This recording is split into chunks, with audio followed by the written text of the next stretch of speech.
Dan informasi selengkapnya mengenai ribuan pekerja di Jawa Timur di PHK saat ini sudah bergabung bersama kami Kepala Dinas Tenaga Kerja dan Transmigrasi Jawa Timur, Himawan Estu Bagijo. Selamat sore Pak Himawan. Selamat sore Mbak. Ya, Pak Himawan, bisa dijelaskan ribuan pekerja yang di PHK ini dari sektor mana saja Pak? Jadi saya ingin sampaikan dulu bahwa di Jawa Timur itu prinsipnya ada dua. Satu dirumahkan, satu di PHK. Nah, kalau sektor perhotelan sementara ini kategorinya yang banyak itu dirumahkan. Nah, kalau yang di PHK ini umumnya adalah dari sektor industri yang sifat bahan bakunya itu impor, Mbak. Gitu. Yang dirumahkan ini tetap digaji atau tidak, Pak?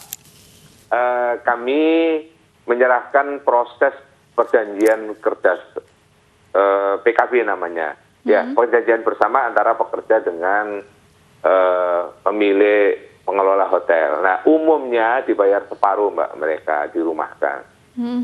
Sampai kapan Pak dirumahkannya ini? Jadi gini Mbak, konstruksinya adalah konstruksi dirumahkan. Ini bergantung kepada proses yang berlangsung ini nanti.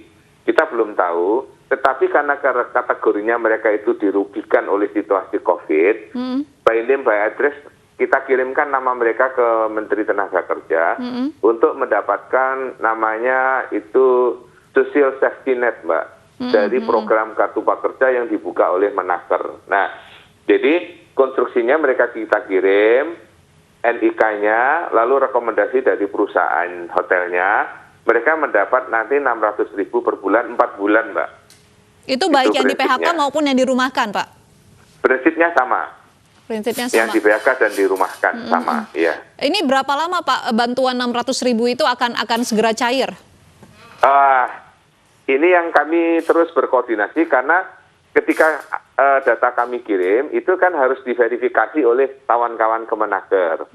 Begitu verifikasi, nanti by name by address, mereka sudah clear, kita sampaikan ke perusahaan, harus mengirim nomor rekening masing-masing, Mbak, kepada kementerian, karena ini uang itu bantuannya sifatnya personal, tidak dilewatkan dinas, tidak dilewatkan perusahaan. Nah, mudah-mudahan kalau ini lancar, sekurang-kurangnya di end of April ini sudah bisa mulai disalurkan, Mbak. Gitu. Karena ini sangat dibutuhkan.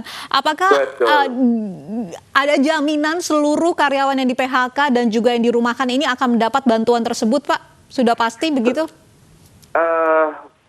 Kan Kartu Prakerja ini dulu itu hanya diupayakan untuk 500.000 se-Indonesia melalui Kemenaker. Nah, sekarang sudah ditambah, jatahnya menjadi hampir 1 juta. Nah, ini juga bergantung kecepatan kami untuk mengirim by name by address itu. Ini yang dalam bentuk uang, Mbak, yang melalui Kartu Prakerja yang dirubah menjadi stimulus ekonomi sosial safety net itu tadi.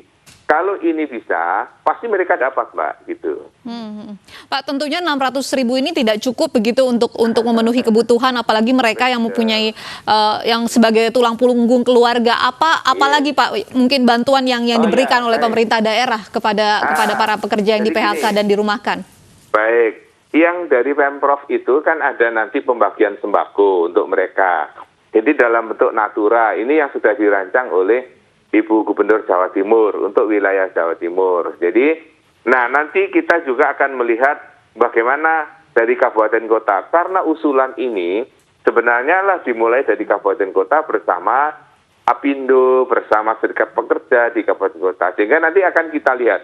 Nah, kita berharap bahwa yang disampaikan oleh kabupaten kota dan provinsi itu tidak dalam bentuk uang tunai, tetapi dalam bantuan-bantuan kebutuhan makan, misalnya beras, gula, minyak, itu yang diharapkan. Sehingga ketika mereka tidak punya uang untuk membeli yang lain-lain, tetapi karena bahan makannya cukup, menurut saya itu sudah bisa mencukupi.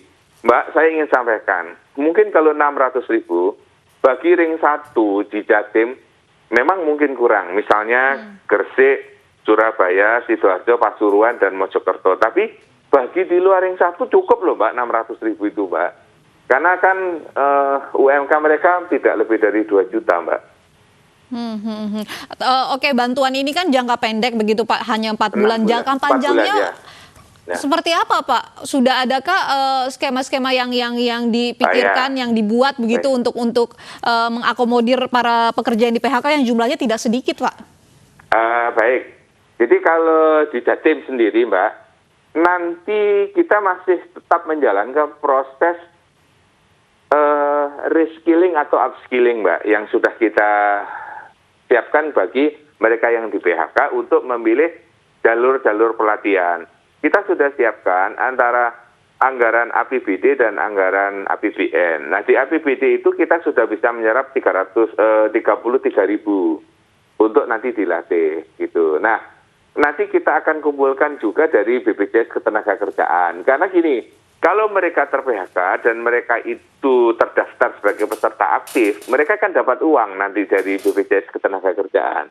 Selain itu, dari BPJS Ketenagakerjaan juga ada namanya itu pelatihan untuk menyiapkan mereka mendapat reskilling, keterampilan lain itu. Yaitu yang kita lakukan. Sehingga khusus anggaran pelatihan ini di Jatim tidak dipotong untuk recovery kesehatan, Mbak. Jadi ini yang sudah kita siapkan.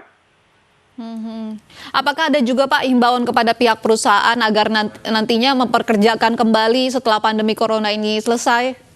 Pasti, Mbak. Kita sudah membuat satu ketentuan perjanjian. Jadi gini, semua permohonan PHK itu harus disertakan analisis dan keterangan, Mbak.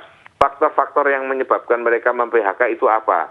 Kalau memang itu problemnya adalah problem karena bahan baku tidak ada atau karena pasarnya jenuh, maka itu akan berlangsung setelah pandemik ini berakhir, berarti mereka akan bisa produksi lagi dan harus ada jaminan mereka kembali ke tempat kerja. Dan semua ini diawasi antara Naker, Apindo, dan Serikat Pekerja, Mbak.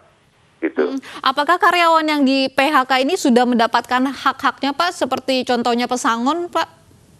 Jadi gini, kalau PHK itu prinsipnya harus dibayar, Mbak, pesangon. Nah, namun kalau tidak mampu harus dirundingkan, Mbak, di antara mereka gitu.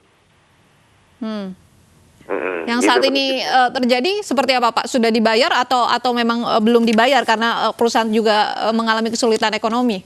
Kategorinya beda-beda, Mbak.